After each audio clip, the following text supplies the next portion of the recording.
katika somo la mchana leo ambalo linasema nani atakayeokoa. Hebu rudia kusema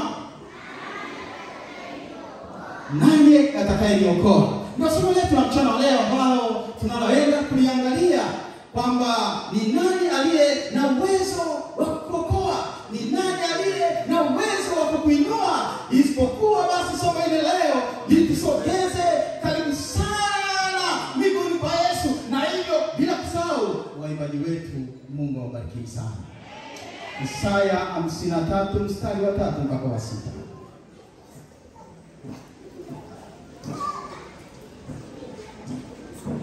Hello. Isaya 53 mstari wa 3 mpaka wa 6 hadi wa 6 nasemaje? Alidharauliwa na kukataliwa na watu. Alidharauliwa na kukataliwa na watu. Mtu wa huzuni nyingi. Mtu wa huzuni nyingi. Ajuaye sikitiko. Anayejua masikitiko yetu. Na kama mtu ambaye watu humficha nyuso zao. Na kama vile watu waliamua kumficha nyuso zao wasionekane. Alidharauliwa wala hakumheshimu kwa kitu. Endelea. Hakika ameyachukua masikitiko yetu. Amejitwika huzuni zetu. Lakini tulidhania ya kuwa amepigwa. Tulidhania kwamba amepigwa na Mungu. Amepigwa na amekataliwa na Mungu. Na kuteswa. Bali alijeruhiwa kwa makosa yetu. Kwa sababu Yesu alipigwa kwa makosa yetu. Alichukuliwa kwa maovu yetu. Akavishwa taji ya miiba. Adhabu ya amani yetu ilikuwa juu yake. Na kwa kupigwa kwake sisi tumepona. Bwana Yesu asifiwe.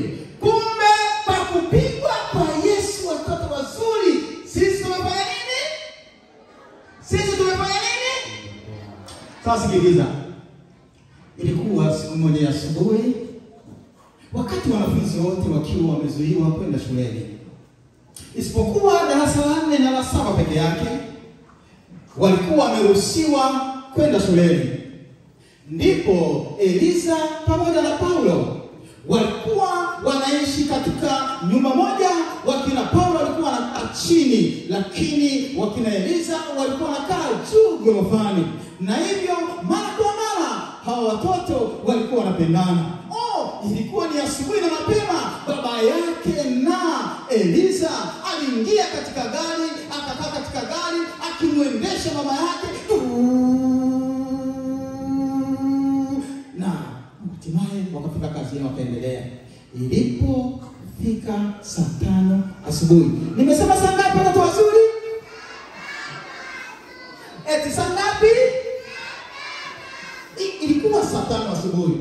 Ndipo Paulo alipokuwa ameketi pale sebuleni.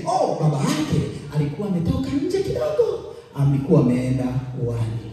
Paulo akiwa amekaa pale ndani anaangalia TV. Akasikia mshtuko mkubwa. Hebu jaribisha tusikie. Yes. Akasikia akaanza kuwaza, nini kimetokea? Mara moshi. Paulo akatoka katika chumba pale sebuleni, akaenda nje. Alipokuwa amekaa nje, akaanza kumuita, baba njoo. Baba yake alipofika akakuta ile nyumba ina moshi unatoka. Kumbe kulikuwa kuna tatizo limetokea, tatizo la umeme.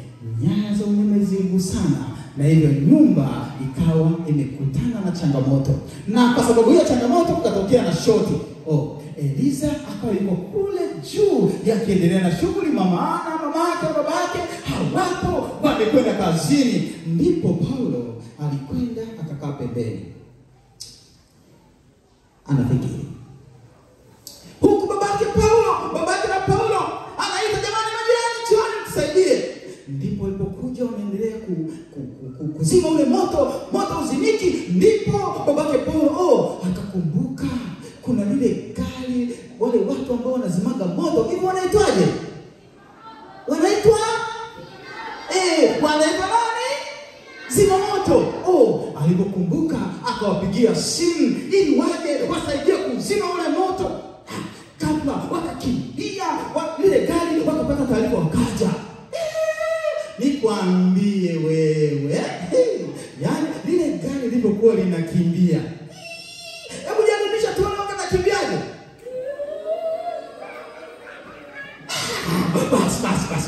Basi na. Nilikuwa ninakimbia.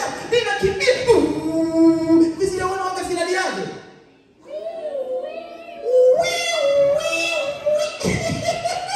Basi nitosha pochi usiendelee sana.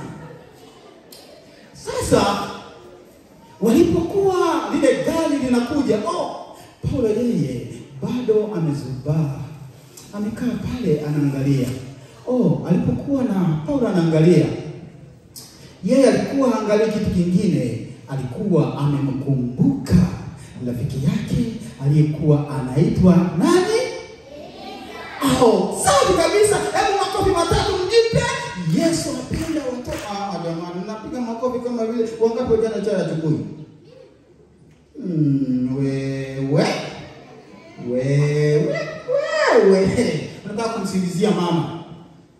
Na kwa hiyo walipokuwa amekaa pale anamwaza rafiki yake Eliza. Alipokuwa anamwaza rafiki yake Eliza, amekaa pale anafikiria, baba yake na Paulo kwa kuangalia hivi wakamuona Eliza yuko kule juu anatembea tembea, hana kitu cha kufanya. Ndipo baba yake Paulo akamwambia Eliza, maana alikuwa anamfahamu, Eliza, sikiliza, kuna moto. Tazama tumeweka vitu hapa, hautaumia. Ninakumbuka siku moja baba yako na mama yako alikwambia hivi, katika dunia hii usimwamini mtu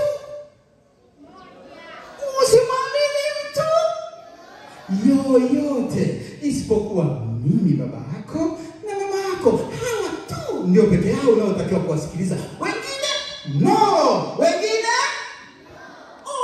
basi Eliza alipoangalia hivi chini, akasema kwani wewe ni baba? Sio babake Paulo. Eliza kaendelea. Lile gari lazima moto liko kule juu, linakuja likapika lazimisha moto, na hao zima moto wakaogopa kuingia ndani. Kumwambia mtoto, tumekuwekea ngazi, shuka. Eliza kiangalia hivi, anasema, yaani nini? Kwani wewe ni baba? Kama mfano nguo ya kiaskari. Eliza kaendelea kutembea. Wakati huo mama yake na baba yake wamepata taarifa ya kwamba kule nyumbani kuna ajali imetokea. Hivyo baba yake akakimbia haraka tena kumwambia Mama Eliza, amka twende nyumbani. Sasa hebu tujaribishe ambapo babake na Eliza alipoingia kwenye gari. Haya, twende kwenye gari. Haya, twende haraka. Haya, shika mlango wa gari. Shika mkono, fungua. Ingia kwenye gari. Kaa kwenye kiti. Funga mkanda. Mkanda unafunga? Umefunga mkanda? Haya, chukua funguo weka pale. Tikisa gari kidogo. Tikisa. Rudia. Basi tikisa ya gari, mama yake naye alikuwa amekaa kwenye gari kaondoka. Hebu twende kwa spidi ya gari.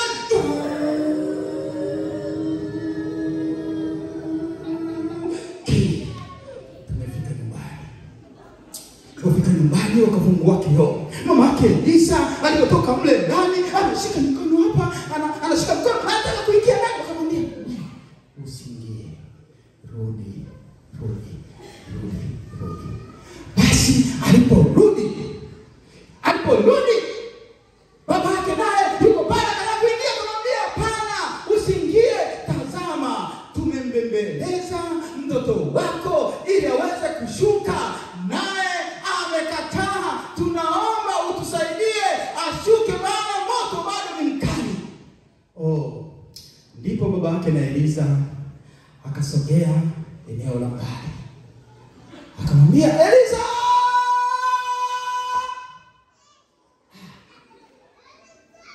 akauliza, sauti hiyo ni ya baba. Hebu niangalie. Baba amekuja. Baba amekuja. Sasa sikiliza, mwanangu Eliza, Sikiliza ninachokwambia. Nacho ni hiki. Nitahesabu 1, 2, 3. Wewe utaruka chini, maana hautaumia, maana mimi baba yako nitakudaka. Umesikia mwanangu? Akasema, sawa baba, nimekusikia. Akana atikisa kichwa. Ndipo baba akamwambia, kaa tayari. Eliza akaanza kukunja sketi yake sawa sawa. 1, 2, 3.